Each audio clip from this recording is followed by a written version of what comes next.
En le Bouddha, le Dharma et la sublime communauté, je prends refuge jusqu'à l'éveil.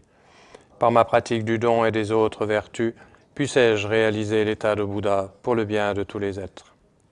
En le Bouddha, le Dharma et la sublime communauté, je prends refuge jusqu'à l'éveil. Par ma pratique du don et des autres vertus, puissais-je réaliser l'état de Bouddha pour le bien de tous les êtres. En le Bouddha, le Dharma et la sublime communauté, je prends refuge jusqu'à l'éveil. Par ma pratique du don et des autres vertus, puissais-je réaliser l'état de Bouddha pour le bien de tous les êtres. Bonjour à tous. J'avais envie de vous retrouver aujourd'hui pour aborder une question qu'on me pose souvent, qui est ce que l'on fait dans un temple bouddhiste de tradition tibétaine. Est-ce que c'est vraiment le dharma ou est-ce que c'est plus lié à la culture tibétaine? Alors j'ai longtemps réfléchi à ça. Oui, il y a des choses qui sont très tibétaines, mais il me semble que tout ce que font les Tibétains, cela a un sens au niveau du dharma. Simplement, il nous faut comprendre le sens. C'est-à-dire qu'il nous faut comprendre ce que l'on fait et pourquoi on le fait. Donc j'avais envie d'aborder un petit peu ça sous forme un petit peu de quel est le protocole que l'on suit quand on entre dans un temple bouddhiste et notamment de tradition tibétaine. Comment se comporter pour recevoir véritablement le dharma? Pourquoi fait-on tout cela avant l'enseignement? Donc je voudrais un petit peu développer ça aujourd'hui.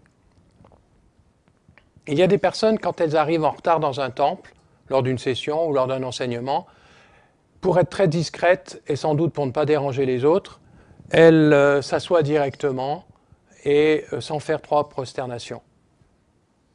Il me semble que non, on devrait, à plus forte raison, en arrivant en retard, on devrait prendre le temps de faire 3 prosternations. Parce qu'on est un petit peu stressé, on est en retard, on a quitté sans doute une situation un petit peu, speed, peut-être un peu stressante.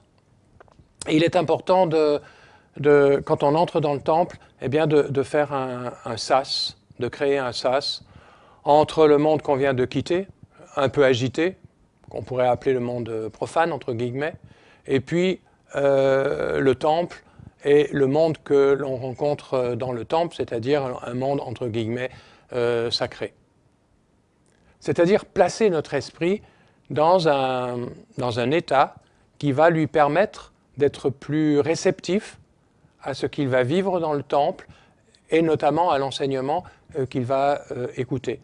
Donc je pense que quand une personne arrive en retard pour une pratique ou pour un enseignement, non, il faut au contraire qu'elle prenne le temps de prendre le temps pour faire 3 prosternations de façon à placer son esprit eh bien, dans ce qu'elle va vivre. Pourquoi fait-on des prosternations? Et pourquoi 3? Prosternation, ça ne veut pas dire simplement rendre hommage. Je pense franchement que le Bouddha n'en a rien à carrer de ce que l'on se prosterne ou pas, quoi. Ça lui fait ni chaud ni froid. C'est une pratique que de se prosterner, et comme toute pratique, c'est un moyen pour travailler sur notre esprit. Alors en quoi le fait de se prosterner 3 fois, ça va permettre de travailler sur notre esprit? Que veut dire la prosternation? Quel est le sens de la prosternation? Ce n'est pas rien, on va utiliser son corps pour mettre la tête, le front au sol, ainsi que d'autres parties du corps. Il y a peut-être à réfléchir à un retour à la terre. Il y a peut-être à voir là-dedans, comme dans ce geste, que l'on fait souvent machinalement, mais qui permet, oui, de rendre hommage, mais cette prosternation, ce n'est pas une révérence. Cette prosternation, elle doit traduire un abandon. Je m'en remets complètement. Alors je m'en remets à quoi? À ma nature de Bouddha. Pourquoi fait-on 3 prosternations devant le Bouddha ou devant ce qui représente les 3 joyaux? Oui, parce que le Bouddha représente notre nature de Bouddha. Au fond, c'est toujours à notre nature de Bouddha que, non pas que l'on rend hommage, mais que l'on s'en remet. Et si on écoute un enseignement, eh bien c'est pour trouver des instructions, pour recevoir des instructions de façon à développer et à épanouir cette nature de Bouddha. Donc ça implique tout d'abord la reconnaissance que nous sommes faits de cette nature de Bouddha, de cette nature de sagesse. Quand nous sommes certains que notre nature fondamentale, c'est cette nature de sagesse qu'on appelle nature de Bouddha, alors nous allons commencer à en prendre soin. Et nous allons aussi constater à longueur de journée que notre attitude, par le corps, par la parole et par la pensée, eh bien, cette attitude n'est pas tout le temps, voire peu souvent conforme à cette nature de Bouddha. Donc de temps en temps, il faut s'en remettre à cette nature de Bouddha, c'est-à-dire réexprimer notre confiance totale dans cette nature de Bouddha. Repenser que si je pratique le Dharma, c'est pour épanouir cette nature de Bouddha. Il faut que je m'abandonne à cette nature de Bouddha. Et si je m'abandonne à cette nature de Bouddha, qu'est-ce que je dois abandonner dans mon comportement ordinaire et qui fait obstacle à la réalisation de cette nature de Bouddha? On doit abandonner certains comportements par le corps, on doit abandonner certains comportements par la parole et on doit abandonner certains comportements par la pensée. Donc voilà pourquoi on fait 3 prosternations. Ça exprime cet abandon par le corps, la parole et la pensée. On peut voir bien sûr que ces 3 prosternations, eh bien, c'est s'abandonner au Bouddha, à ma nature de Bouddha. La deuxième, c'est s'abandonner au Dharma, c'est-à-dire eh bien, à la voie qui va me permettre la réalisation de cette nature de Bouddha. Et puis, la troisième prosternation, c'est s'abandonner aussi à la Sangha, c'est-à-dire à mes instructeurs, à mes maîtres qui me montrent le chemin et à qui je peux parler et échanger quant à mon cheminement personnel, mon cheminement spirituel. Donc, simplement être conscient de ces 3 prosternations, quand on les fait, mais c'est replacer notre esprit dans le refuge. Replacer notre esprit dans cet état dans lequel il était lorsque nous avons décidé un jour, il y a quelques années de cela, eh bien de prendre refuge et de s'engager dans cette voie. Ça devrait nous permettre de retrouver cette force intérieure, cette énergie intérieure, cet enthousiasme pour suivre la voie. Donc ça, c'est une première chose. Quand on fait les 3 prosternations, quand on arrive dans le temple, ce n'est pas quelque chose de systématique, mais ça devrait avoir du sens. Et il faudrait qu'à chaque fois, on redonne ce sens à ces 3 prosternations. Alors ensuite, il y a des personnes qui quelquefois me disent « Pourquoi doit-on se prosterner devant un enseignant en début d'enseignement? Est-ce que il y en a qui sont venus me dire moi jamais je me prosternerai devant un bonhomme quoi, ou devant une femme, quoi, enfin devant une personne, quoi. » Vous savez, ça me fait penser à comment s'appelait-elle, Alexandra David-Néel, qui avait refusé de se prosterner lors d'une rencontre avec le 13e Dalai Lama, quoi. Elle avait dit « Jamais je me prosternerai devant un bonhomme, quoi. » Eh bien, fidèle à ses convictions, elle a été face au Dalai Lama, tout le monde s'est prosterné, il y en a une qui est restée debout, c'était elle, quoi. Voilà. Il faut peut-être comprendre autrement le fait de se prosterner face à un enseignant. Ce n'est pas face à un enseignant qu'on se prosterne. Mais là encore, qu'est-ce qui va être dit lors d'un enseignement? Ça va être les instructions concernant le Dharma. Donc on va s'en remettre au Dharma. C'est une attitude pour préparer l'esprit de façon qu'il reçoive le Dharma et que le Dharma eh bien, lui devienne des instructions qu'il va mettre en pratique et qui vont lui permettre d'avancer sur son cheminement spirituel. Et c'est pour cela qu'on fait 3 prosternations face à l'enseignant. Ce n'est pas pour gonfler les chevilles de l'enseignant, hein, ou simplement pour lui rendre hommage. Il n'y a pas à lui rendre hommage. Ce qu'il y a, c'est tourner notre esprit vers le Dharma et comprendre que ce que l'on va recevoir, eh bien, c'est quelque chose de précieux. C'est quelque chose dont on a besoin pour continuer d'évoluer sur le chemin spirituel. Tout ça pour dire que tout ce que l'on fait dans le Dharma, par le corps, la parole, mais par la pensée aussi, tout ce que l'on fait, ça a un sens. Et nous ne sommes pas là pour copier ce que font les Tibétains. Nous n'avons pas à devenir Tibétains. Si les Tibétains le font, avant de dire ça c'est un fait culturel, essayons de comprendre pourquoi ils le font. Et essayons d'adopter le sens de ce qu'ils font et de voir en quoi ce qu'ils font peut être utile pour mon esprit. Et à ce moment-là, nous nous prosternerons différemment. Donc, quand on reçoit un enseignement, il y a toujours une espèce de protocole. Après avoir fait les 3 prosternations quand on est entré dans le temple, le lama fait 3 prosternations aussi, face au support des 3 joyaux. Et voilà que tout le monde refait 3 prosternations, mais cette fois face au lama. Donc c'est dans ce sens-là qu'il faut comprendre ces 3 prosternations. Il y a dans ce sens-là aussi la requête de l'enseignement. Vous savez qu'on ne peut pas donner un enseignement si l'enseignement n'est pas demandé. Donc c'est à nous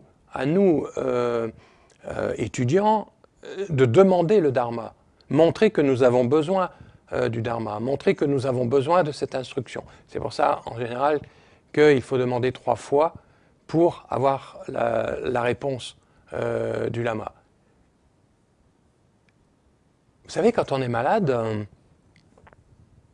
on ne fait pas tant d'histoire pour obtenir le médicament qui va nous soulager, voire nous guérir. Alors, est-ce qu'on considère le Dharma comme un médicament? Ça, c'est une autre question. Mais il faudra se la poser, cette question. Parce que c'est une des façons de recevoir proprement l'enseignement. Et ça, j'en parlerai plus tard. Alors ensuite, quand on s'assoit et que l'on aborde l'enseignement, il y a plusieurs façons d'être pendant l'enseignement. On dit dans un premier temps qu'il faut éviter d'être les défauts d'un récipient retourné. Alors, ça c'est les 3 défauts du récipient. Si notre esprit est totalement distrait et qu'il n'écoute pas l'enseignement, qu'est-ce qui restera de cet enseignement? Autant de gouttes d'eau qu'il restera sur un récipient totalement retourné. Donc ça ne servira pas à grand-chose. Donc en fait, on perd notre temps. Donc autant ne pas venir. Si on y va juste pour être distrait, ça ne sert à rien. Et je dirais même que l'étudiant perd son temps, le lama perd son temps, tout le monde perd son temps en fait. Bon, il peut y avoir le récipient bien positionné, mais avec un gros trou au fond. C'est-à-dire qu'on peut entendre l'enseignement, mais le lendemain, voire 2 jours après, on ne sait plus trop de quoi il était question, quoi. L'enseignement, il ne s'agit pas de simplement le recevoir, de l'entendre, mais il faut vraiment l'écouter. Il y a une différence entre entendre et écouter. Quelqu'un qui prend des notes pendant l'enseignement, alors je sais bien que là, on va me faire des tas de réflexions. Mais quelqu'un qui prend des notes pendant un enseignement, il n'écoute pas l'enseignement.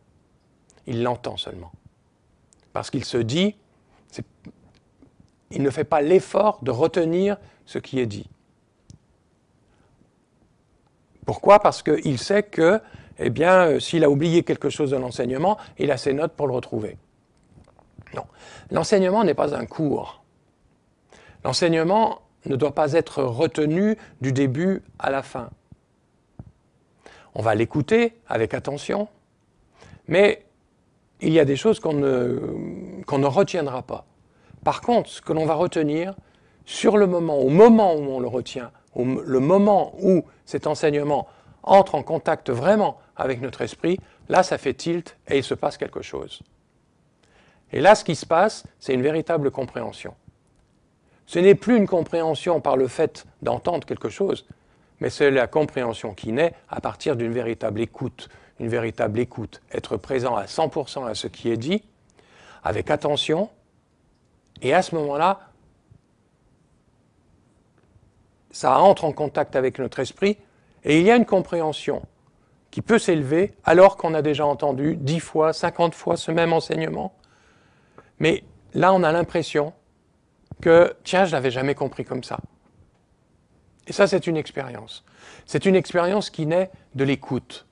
Ce n'est pas pour rien qu'on dit qu'il faut l'écoute, la réflexion et la méditation. Mais il faut d'abord l'écoute. Et l'écoute, c'est une qualité qui est spéciale.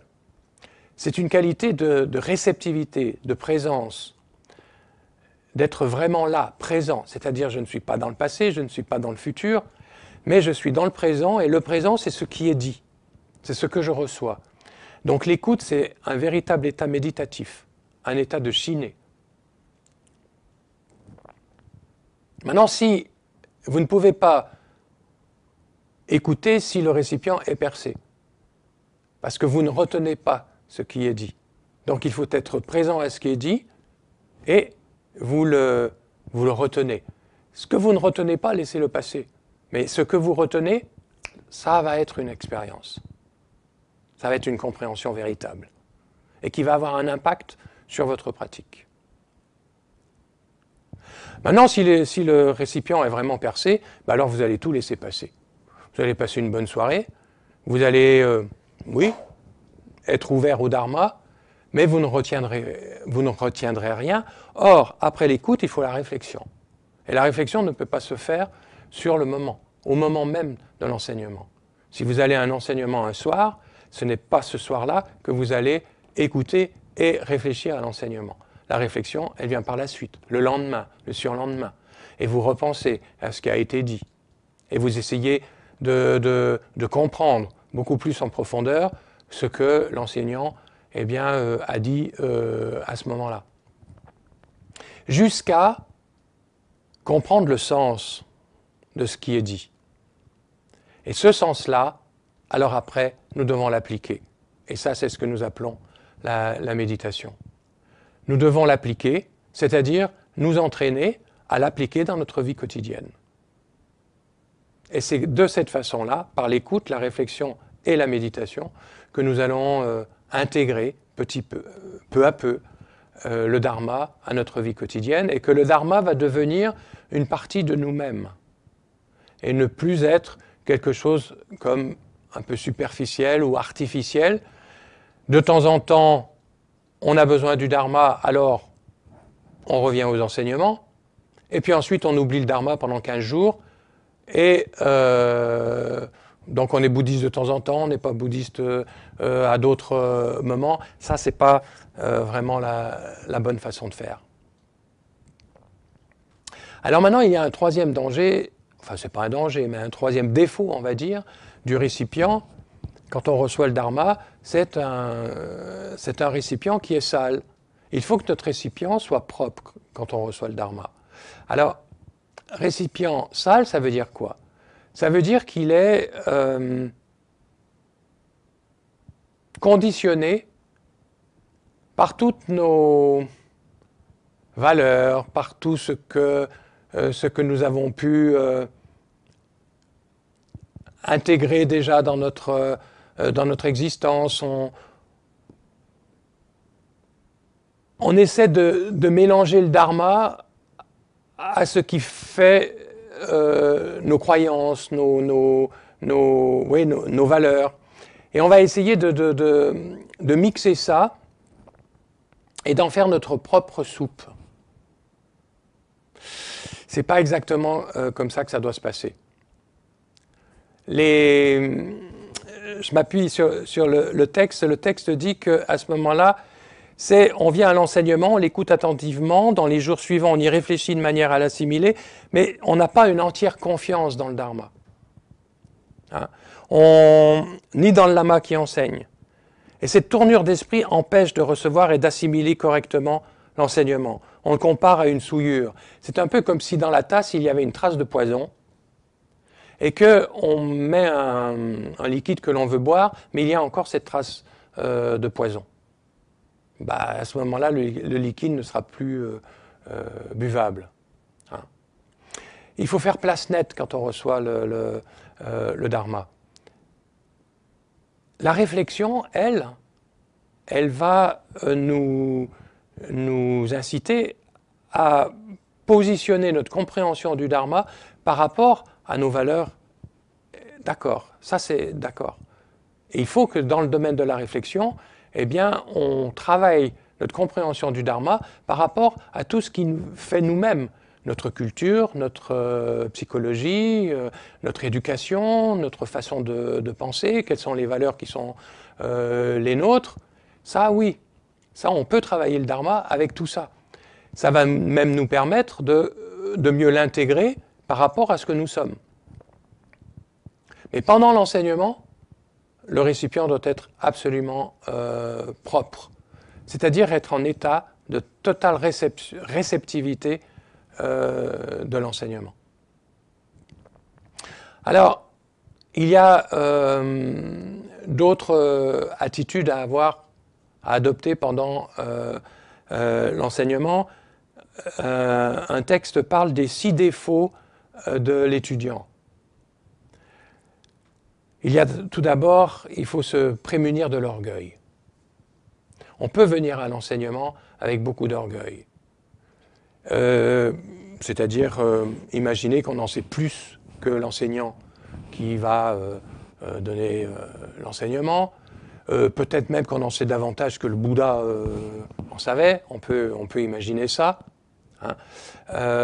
Les Occidentaux sont vraiment pas exempts d'orgueil par rapport à des enseignants asiatiques. Hein. Parce qu'on a beaucoup de connaissances au niveau de la science, parce qu'on est habitué à avoir une vivacité intellectuelle peut-être plus rapide et plus développée que certains Asiatiques qu'on peut rencontrer pour des enseignements. D'accord, mais ce n'est vraiment pas l'attitude juste. Le texte dit qu'on s'imagine en savoir plus que le lama qui enseigne, ou bien on pense qu'il n'enseigne pas tout à fait comme il le faudrait, ou bien encore qu'il se trompe. Bref, on se croit soi-même plus savant que l'enseignant. Alors bien sûr qu'on peut être plus savant que tel maître qui vient nous enseigner.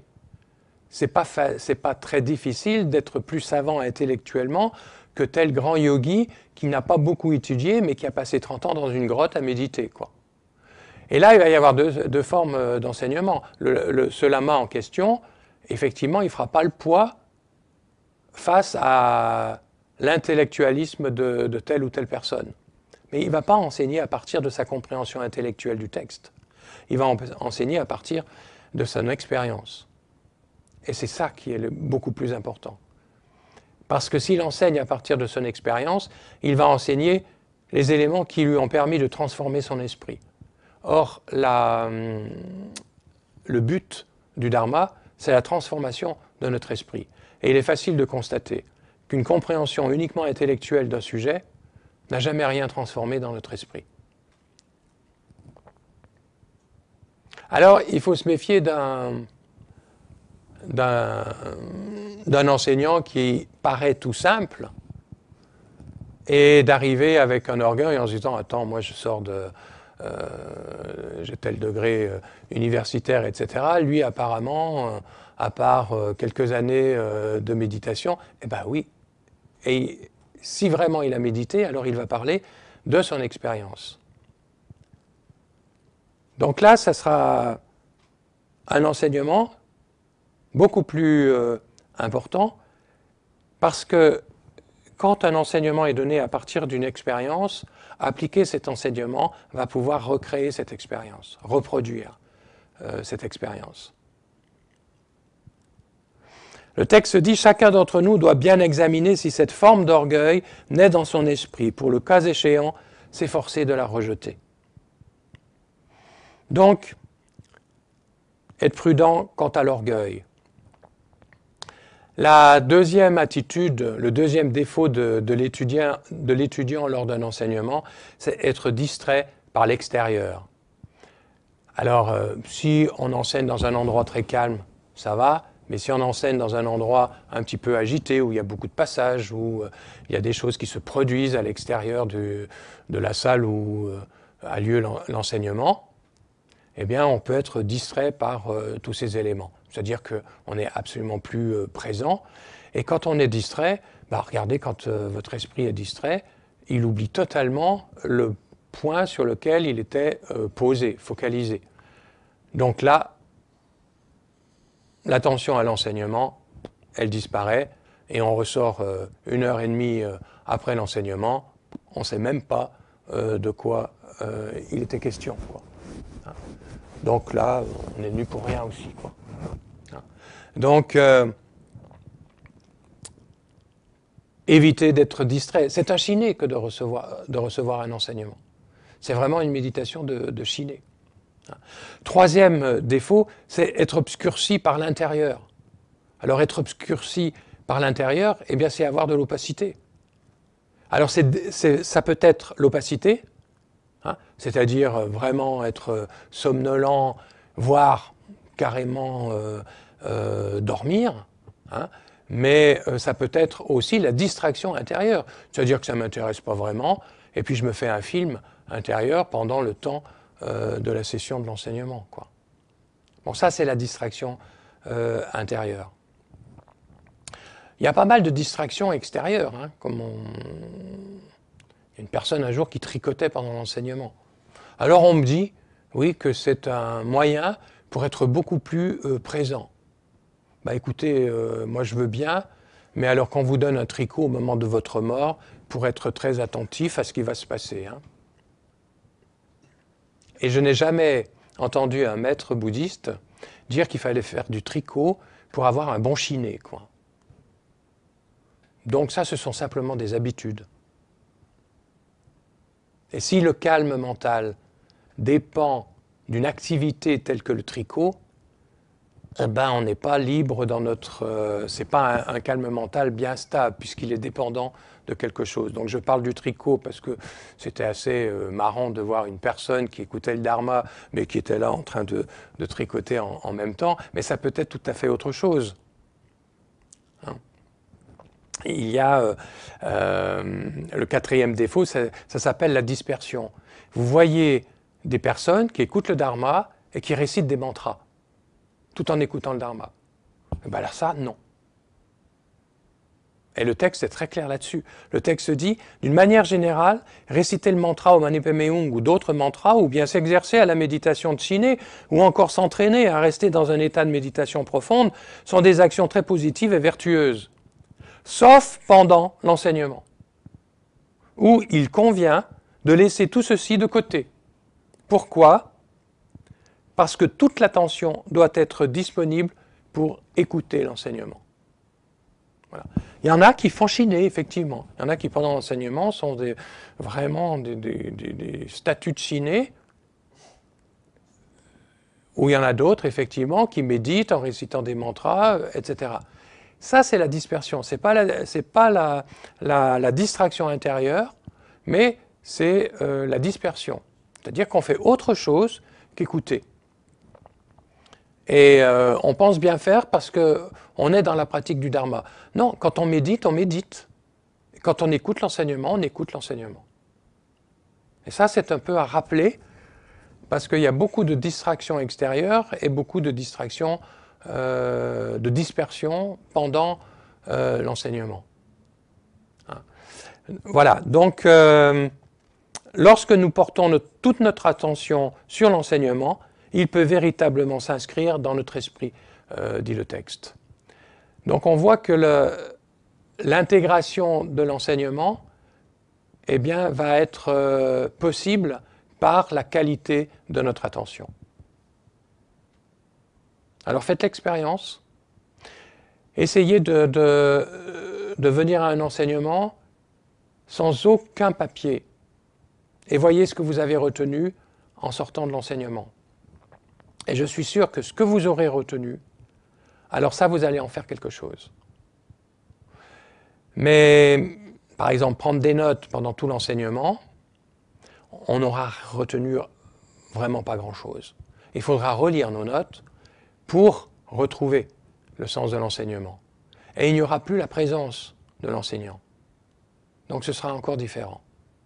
Et pourquoi faire les choses en 2 étapes, alors qu'il suffit d'être attentif pour recevoir véritablement l'enseignement?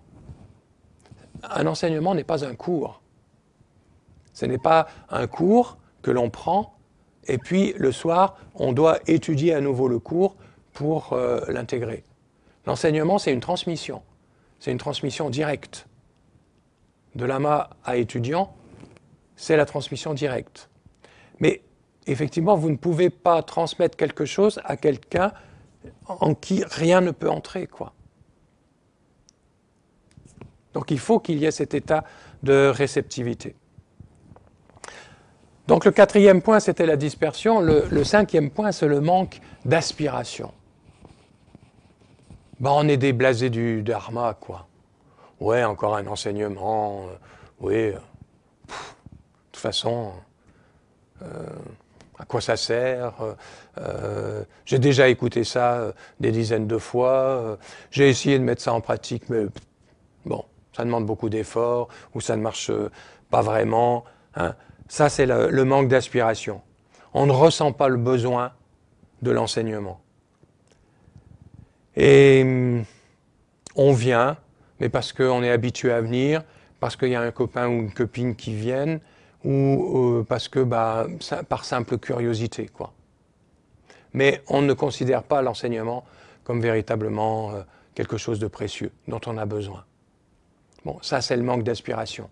On voit ça souvent quand l'enseignement est... quand c'est un enseignement qu'on a déjà entendu souvent, ou quand on a un peu cessé de pratiquer, quoi. On est toujours pratiquant du dharma, mais ça va, c'est la routine. J'ai plus envie de faire d'efforts. J'en ai assez fait, maintenant ça va, on verra bien ce qui se passera plus tard. Alors je continue, mais par routine, à venir à l'enseignement. Mais je ne peux vraiment aspirer par ça. Ni aspirer, ni inspirer d'ailleurs. Hein. Bon, on peut être comme ça, on peut devenir comme ça. Ça manque vraiment de tsundru, c'est-à-dire ça manque vraiment d'efforts enthousiastes, quoi. Hein. Il faut retrouver cette fraîcheur. Je dis souvent que c'est une grande chance d'être dans une société qui n'est pas bouddhiste de culture, mais retrouver cette fraîcheur qui un jour nous a poussé à franchir le pas d'un centre tibétain, d'un centre bouddhiste, et à prendre refuge avec enthousiasme, avec joie, avec énergie. Il faut retrouver ça. Alors il faut retrouver ça. Ça demande des difficultés. Et même écouter un enseignement demande des difficultés parfois. Eh bien ça, c'est le 6e défaut de l'étudiant, c'est ne pas supporter les difficultés de l'enseignement. Parce qu'il fait trop chaud, parce qu'il fait trop froid, parce qu'on est mal assis, parce qu'on a mal ici, parce qu'on a mal là, parce que c'est long, ça devait durer 1 heure, et puis ça dure 1h15, et il va pas bientôt faire la dédicace, je commence à avoir faim, je commence à avoir soif. Alors il y en a qui viennent avec tout leur arsenal de petites bouteilles, petites confiseries, comme ça, discrètement, comme ça, si j'ai faim, si j'ai soif, c'est pas très correct, tout ça. Vous savez, le jour où on aura un cancer, le traitement, on le suivra, ça ne sera pas confortable. mais on le suivra quand même, et malgré tout cet inconfort. Alors c'est comment se positionner par rapport au Dharma, quoi. Et ça, c'est les trois autres façons les 4 considérations qu'on appelle, les 4 considérations. Pour vraiment écouter le Dharma, il faut se considérer comme malade, comme étant malade. Et ça, c'est la première considération, c'est se considérer comme un malade. De quoi sommes-nous malades? On est malade du pire des cancers qui soit. Et si on ne fait rien, on est sûr que le cancer, de toute façon, va évoluer et nous emporter, comme il nous a toujours emportés dans les vies passées. Ce cancer s'appelle l'ignorance fondamentale. Il faut vraiment, un jour, se considérer comme étant foutu tant qu'on a cette ignorance fondamentale. Nous avons souffert pendant des vies et des vies. On ne s'en souvient pas. Mais nous avons souffert pendant des vies et des vies à cause de cette ignorance fondamentale. C'est une maladie incurable. Il n'y a qu'un seul traitement qui peut vraiment nous libérer de cette maladie. Ce traitement s'appelle le Dharma. Mais avant d'utiliser un Dharma, avant d'utiliser un traitement, il faut se considérer comme malade. Donc ça, c'est une question qu'on doit vraiment se poser. Est-ce que, oui ou non, je me considère comme malade, profondément malade de cette ignorance fondamentale? Est-ce que je fais l'expérience tous les jours que cette ignorance fondamentale guide ma vie, me pousse à prendre telle ou telle décision? Est-ce que je suis soumis encore à cette ignorance fondamentale? Quand vraiment ça va devenir très puissant, profond dans notre esprit, alors on va ressentir la nécessité impérieuse de rechercher un traitement, de chercher un médecin et de trouver un traitement. Mais il faut que nous considérions cette ignorance fondamentale comme quelque chose dont on veut vraiment se débarrasser, quoi. Et voir toutes les souffrances que ça entraîne, pour soi-même et pour autrui. Tout ce que nous avons pu accomplir par le corps, la parole et l'esprit, ne serait-ce qu'au sein de cette vie-là, toutes les souffrances que ça a pu m'occasionner et occasionner pour autrui. Quand je disais en début de cet enseignement que se prosterner, c'est s'en remettre, c'est vraiment reconnaître ça. C'est vraiment abandonner cette ignorance fondamentale pour s'abandonner à notre nature de sagesse, à notre nature de Bouddha. Mais si on n'en a pas marre de cette ignorance fondamentale, on s'abandonnera quand on aura des difficultés à sa nature de Bouddha. Mais on ne s'abandonnera pas à chaque instant. Quelqu'un qui est vraiment malade physiquement, il suit son traitement tout le temps, quoi. Il va éviter certaines choses dans son quotidien pour ne pas permettre à la maladie de se développer. Il va tout faire pour contrecarrer l'évolution de sa maladie. Voilà. Donc, ça c'est le premier point, la première question qu'on doit se poser. Est-ce que je suis bien avec mon petit cancer qu'on appelle l'ignorance fondamentale, ou est-ce qu'à un moment donné, je veux vraiment me libérer de cette maladie de l'esprit? À partir du moment où ma décision est prise, je veux vraiment me libérer de cette ignorance fondamentale, il faut que je me trouve un médecin. Et il faut considérer le Bouddha comme le suprême, le plus sublime des médecins. Pourquoi? Parce que tout ce qu'il a enseigné, tout le dharma qu'il a enseigné, est basé sur sa propre libération de cette ignorance fondamentale. Et il n'y a pas d'autre objectif à la pratique du dharma. C'est se libérer de la souffrance. Se libérer. La souffrance, c'est l'impact, c'est la conséquence de cette ignorance fondamentale. Donc il faut remonter à la racine. Les causes de la souffrance, deuxième noble vérité. Donc, tout le dharma n'a qu'un seul but, c'est se libérer de l'ignorance fondamentale. Donc c'est le Bouddha qui est le plus sublime des médecins, puisque toute sa voie a été ça. Il l'a réalisé, et non seulement il l'a réalisé, mais il a montré ensuite le traitement, c'est-à-dire comment faire. Donc on connaît le médecin. On sait où le trouver. Alors après, troisième question, c'est est-ce qu'on considère le dharma comme véritablement la possibilité de se libérer de l'ignorance fondamentale? Alors bien sûr qu'on n'a plus contact avec le Bouddha historique, mais on a contact avec des êtres qui ont suivi ce chemin-là et qui aujourd'hui nous montrent eh bien, que cette ignorance fondamentale chez eux est totalement déracinée, c'est-à-dire qu'ils connaissent la nature même de leur esprit. Et ça, c'est le rôle de la Sangha. Il y a l'état de Bouddha, il y a le Dharma, mais il y a la Sangha. Et la Sangha va nous inspirer. Non seulement la Sangha va nous montrer comment appliquer le traitement, comment le suivre, mais elle va nous montrer que ce traitement-là est encore efficace de nos jours. Et heureusement qu'elle peut nous le montrer. Et heureusement que le traitement peut être efficace encore de nos jours. Parce que sinon, pourquoi appliquer un traitement, pourquoi avoir confiance dans le Dharma si nous ne sommes pas sûrs que le Dharma eh bien, permet cette libération de dukkha, permet cette libération de l'ignorance fondamentale? Qu'est-ce qui nous le montre aujourd'hui que ça marche? Les grands maîtres, vraiment les maîtres. Leur bonté, leur sagesse, leur amour, leur bienveillance, leur compassion. Nous avons tous ces qualités-là. Mais chez eux, ces qualités, elles rayonnent, et on le sent, elles rayonnent de façon vaste et équanime. Ce n'est pas pour certaines personnes, mais c'est pour absolument tous les êtres. Quelqu'un, dernièrement, parlait de la gentillesse de Ringu Rinpoche. Oui.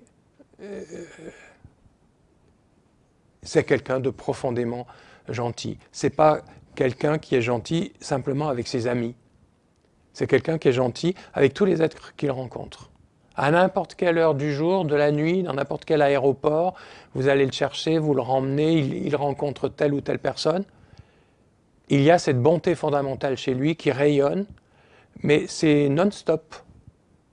C'est équanime pour tous les êtres, et c'est non-stop. Et ça, c'est perceptible. Il y a un rayonnement de sa personne, dans son activité, dans ses actes quotidiens, qui traduit, ce comportement traduit cette bonté fondamentale. Et ça, on le constate, on ne peut que le constater, quoi. Ça veut dire que son esprit a été transformé.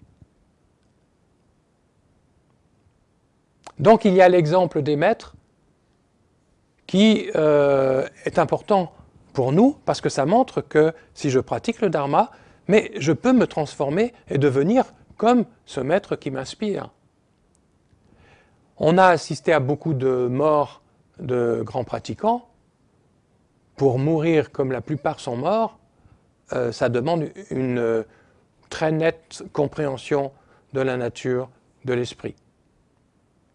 Pas de peur, ils sont morts extrêmement sereinement, en s'asseyant, récitant un mantra, la compassion pour tous les êtres, et puis ils ont quitté leur corps de cette façon-là. Ça peut nous questionner quand même sur qu'est-ce que le Dharma, en quoi le Dharma transforme notre esprit, quoi. Et plus nous assisterons à des exemples de ces maîtres-là, mais des maîtres du passé aussi, mais inspirons-nous des maîtres du présent que l'on peut rencontrer aujourd'hui, plus la confiance dans le Dharma lui-même va s'élever. Et on va vraiment comprendre que le Dharma est le remède dont j'ai besoin pour me libérer de l'ignorance fondamentale. Donc la quatrième considération, c'est considérer la pratique du dharma comme mon traitement. Tout malade a besoin d'un traitement.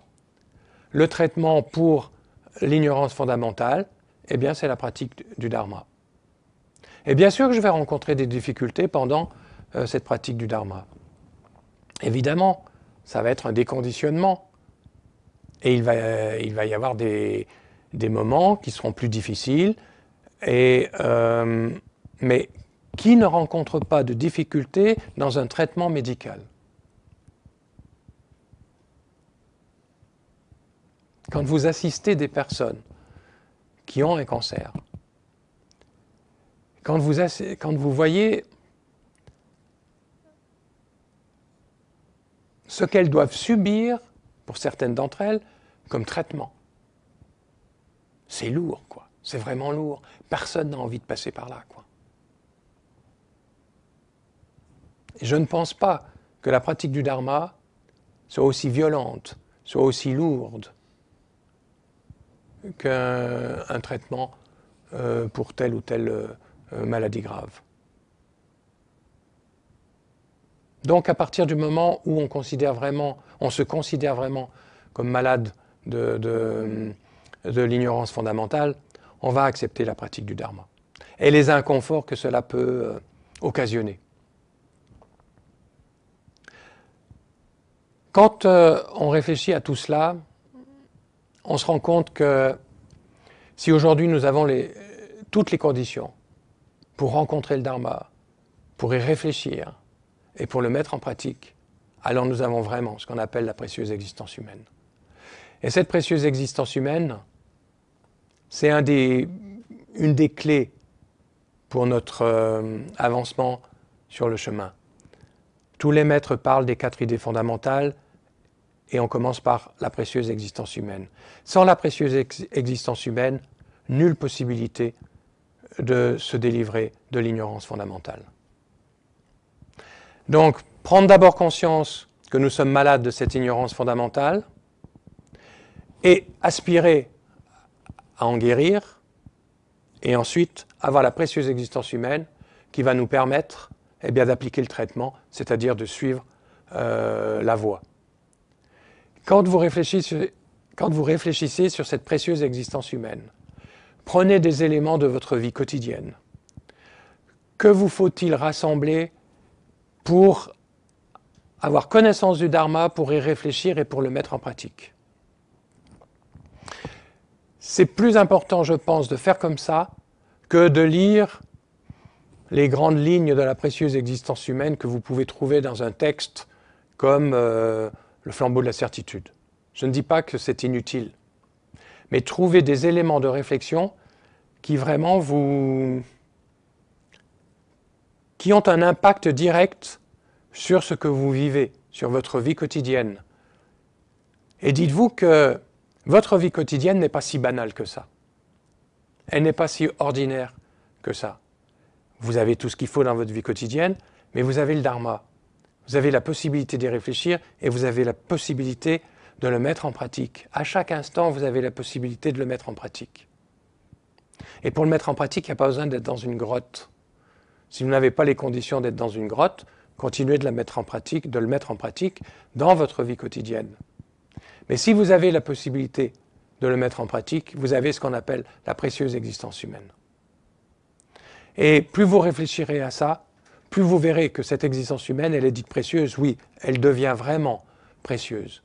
Elle va devenir de plus en plus précieuse parce qu'il y a le temps qui passe, tout change, il y a des maladies qui peuvent s'installer, il y a des conditions qui vont bouger, étant instables, il y en a qui vont s'effacer, il y en a qui vont se modifier, être moins favorables pour la pratique du dharma. Et donc, si vous l'avez là maintenant, vous avez les conditions là maintenant, et vous avez cette précieuse existence humaine là maintenant. Alors, donnez-lui tout son sens, et souvenez-vous de cela lorsque vous recevez un enseignement. Faites que votre esprit considère cet enseignement comme quelque chose dont vous avez besoin, comme quelque chose de précieux, de nécessaire pour avancer sur le chemin. Dans 8 jours, il sera peut-être trop tard.